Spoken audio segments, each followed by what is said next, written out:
ನಮಸ್ಕಾರ ವೀಕ್ಷಕರೇ, ಇಬ್ಬನಿ ಚಾನೆಲ್ಗೆ ಸ್ವಾಗತ. ನಿಮ್ಮೆಲ್ಲರ ಹಾರೈಕೆ ನಮಗೆ ಸದಾ ಇರಲಿ. ಇದೇ ರೀತಿ ನಮ್ಮ ವಿಡಿಯೋಗಳನ್ನು ಪ್ರೋತ್ಸಾಹಿಸಿರಿ.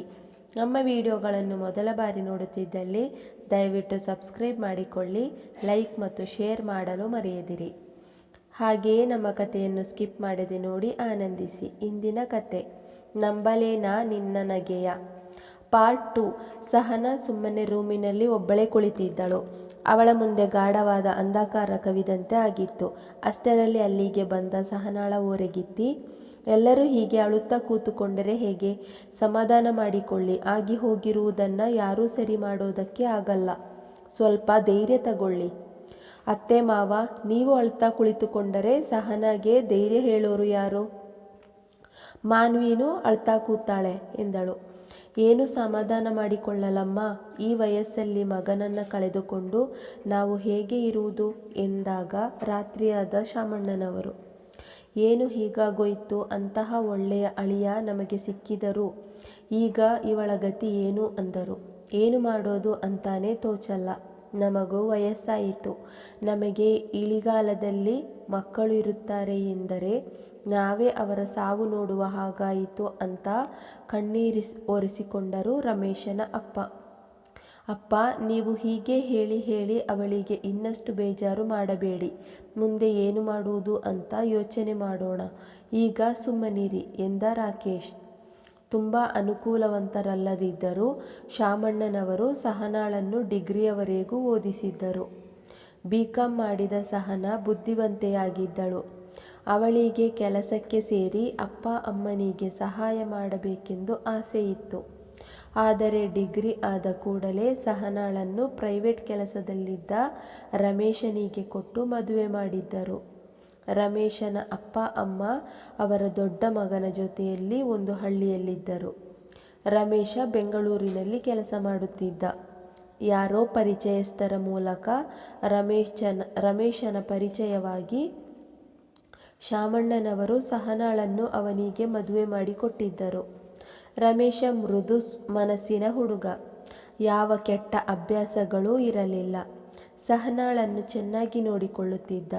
ಇಬ್ಬರ ಮಧ್ಯೆ ಯಾವಾಗಲಾದರೂ ಸಣ್ಣ ಪುಟ್ಟ ಜಗಳಗಳಾದರೂ ಸ್ವಲ್ಪ ಹೊತ್ತಿಗೆ ಸರಿ ಹೋಗಿರುತ್ತಿತ್ತು. 1 ವರ್ಷಕ್ಕೆ ಮಾನ್ವಿ ಹುಟ್ಟಿದಳು. ಅವಳನ್ನು ಕಂಡರೆ ರಮೇಶನಿಗೆ ತುಂಬ ಇಷ್ಟ. ಅವಳನ್ನು ಯಾವಾಗಲೂ ಆಟವಾಡಲು ಕರೆದೊಯ್ಯುತ್ತಿದ್ದ. ಮಾನ್ವಿಗೂ ಅಪ್ಪನನ್ನು ಕಂಡರೆ ಬಲು ಪ್ರೀತಿ. ಅಷ್ಟು ಚೆನ್ನಾಗಿದ್ದ ರಮೇಶ ಮಲಗಿದ್ದವನು ಅಲ್ಲೇ ಪ್ರಾಣ ಬಿಟ್ಟಿದ್ದ. ಸಹನಾ ತಕ್ಷಣ ಏನೂ ಮಾಡಲು ತೋಚದೆ ದಿಗ್ಭ್ರಾಂತಳಾಗಿದ್ದಳು. ಅನಂತರ ಸಾವರಿಸಿಕೊಂಡು ತಮ್ಮನಿಗೆ ಫೋನ್ ಮಾಡಿದ್ದಳು. ಆದರೆ ಅವನು ಬರುವಷ್ಟರಲ್ಲಿ ಎಲ್ಲ ಮುಗಿದು ಹೋಗಿತ್ತು.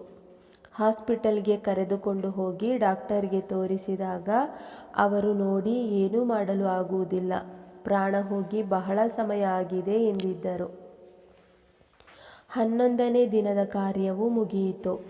ನೆಂಟರಿಷ್ಟರೆಲ್ಲ ಅವರ ಹಣೆಯ ಕುಂಕುಮ ಅಳಿಸಬೇಕೆಂದಾಗ ಅವರ ಅತ್ತೆಯೇ, ಅದೆಲ್ಲ ಏನೂ ಬೇಡ, ಈ ವಯಸ್ಸಿಗೆ ಗಂಡನ ಕಳ್ಕೊಂಡು ದುಃಖದಲ್ಲಿರುವ ಅವಳಿಗೆ ಇನ್ನಷ್ಟು ದುಃಖ ಕೊಡಬೇಡಿ ಎಂದು ಎಲ್ಲರನ್ನೂ ಸುಮ್ಮನಾಗಿಸಿದ್ದರು. ಅವರೆಲ್ಲ ಊರಿಗೆ ಹೊರಟು ನಿಂತರು. ಊರಿನಲ್ಲಿ ಅವರಿಗೆ ಸ್ವಲ್ಪ ಜಮೀನಿತ್ತು. ಅವರ ಜೀವನಕ್ಕೆ ಅದು ಸಾಕಾಗುತ್ತಿತ್ತು. ಅಪ್ಪ ಅಮ್ಮನನ್ನು ಅಣ್ಣನೇ ನೋಡಿಕೊಳ್ಳುತ್ತಿದ್ದರಿಂದ ರಮೇಶ ಅವರನ್ನು ಏನೂ ಕೇಳುತ್ತಿರಲಿಲ್ಲ. ಊರಿಗೆ ಹೋದಾಗ ಏನಾದರೂ ಕೊಟ್ಟು ಕಳುಹಿಸುತ್ತಿದ್ದರು. ಮಗನನ್ನು ಕಳೆದುಕೊಂಡು ದುಃಖದಲ್ಲಿದ್ದ ಅವರ ಅಪ್ಪ ಅಮ್ಮ ಹೊರಟು ನಿಂತಾಗ, ಈ ವಯಸ್ಸಿನಲ್ಲಿ ನಿನಗೆ ಎಂತಹ ಪರಿಸ್ಥಿತಿ ಬಂತು? ಅವನ ಬದಲು ನಮ್ಮ ಪ್ರಾಣನಾದರೂ ತೆಗೆದುಕೊಂಡು ಹೋಗಲಿಲ್ಲ. ನಿನಗೆ, ನಮ್ಮ ಮೊಮ್ಮಗಳಿಗೆ ನಾವು ಏನು ಸಹಾಯ ಮಾಡುವ ಪರಿಸ್ಥಿತಿಯಲ್ಲೂ ಇಲ್ಲ.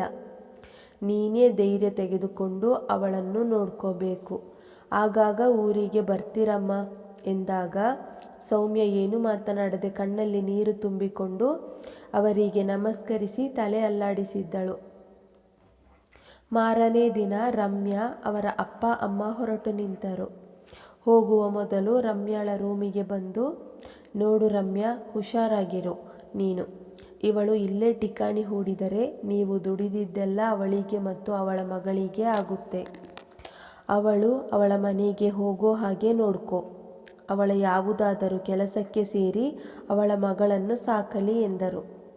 ಅಮ್ಮ, ಜೋರಾಗಿ ಮಾತಾಡಬೇಡ, ಯಾರಾದರೂ ಕೇಳಿಸಿಕೊಂಡರೆ ಏನಂತಾರೆ? ಕೇಳಿಸಿಕೊಂಡರೆ ಕೇಳಿಸಿಕೊಳ್ಳಲಿ, ಅದರಲ್ಲಿ ಏನು ತಪ್ಪಿದೆ? ಬಾಗಿಲ ಹತ್ತಿರವೇ ಕುಳಿತಿದ್ದ ಸಹನಾಳಿಗೆ ಎಲ್ಲ ಮಾತುಗಳು ಕಿವಿಗೆ ಬೀಳುತ್ತಿದ್ದವು. ಎಂತಹ ಪರಿಸ್ಥಿತಿ ಬಂತು? ತನ್ನ ಮನೆಯಲ್ಲಿ ತಾನೇ ಪರಕೀಯಳಾಗಿಬಿಟ್ಟೆ. ಇನ್ನೊಬ್ಬರ ಹಂಗಿನಲ್ಲಿ ಬದುಕುವ ಸ್ಥಿತಿ ಬಂತು.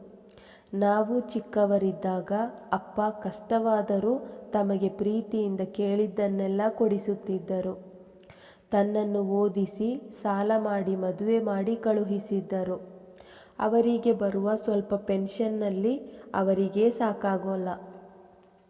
ಇನ್ನು ನನ್ನ ಮದುವೆ ಸಾಲನೂ ತೀರಿಲ್ಲ. ಒಂದು ಚಿಕ್ಕ ಸ್ವಂತ ಮನೆ ಇರುವುದರಿಂದ ಹೇಗೋ ಸಂಸಾರ ನಡೆಯುತ್ತಿದೆ. ರಾಕೇಶ್ ಈಗ ತಾನೇ ಮದುವೆಯಾಗಿದ್ದಾನೆ. ಮುಂದೆ ಅವನಿಗೆ ಮಕ್ಕಳಾದರೆ ಅವನಿಗೆ ಅವನದ್ದೇ ಖರ್ಚುಗಳಿರುತ್ತದೆ. ಈಗ ತಾನು ಮತ್ತೆ ಇಲ್ಲೇ ಬಂದು ಇದ್ದರೆ ಅವರಿಗೆ ಹೊರೆ ಹಾಕ್ತೀನಿ. ಅವರು ಹೇಳುವುದು ನಿಜಾನೇ ಎಂದುಕೊಂಡಳು ಸಹನಾ. ಮುಂದುವರಿಯುತ್ತದೆ. ಈ ಕಥೆಯ ಮುಂದಿನ ಸಂಚಿಕೆಯನ್ನು ಮುಂದಿನ ವಿಡಿಯೋದಲ್ಲೇ ಹಾಕಲಾಗುವುದು. ಪ್ರಿಯ ವೀಕ್ಷಕರೇ, ನಮ್ಮ ಈ ಕಥೆ ಇಷ್ಟವಾಗಿದೆ ಎಂದು ಭಾವಿಸುತ್ತೇವೆ. ಇದೇ ರೀತಿ ಮುಂದಿನ ವಿಡಿಯೋಗಳಿಗಾಗಿ ನಮ್ಮ ಚಾನಲ್ಗೆ ತಪ್ಪದೇ ಸಬ್ಸ್ಕ್ರೈಬ್ ಆಗಿ, ಪಕ್ಕದಲ್ಲಿರುವ ಬೆಲ್ ಐಕಾನ್ ಅನ್ನು ಪ್ರೆಸ್ ಮಾಡಿ. ಧನ್ಯವಾದಗಳು.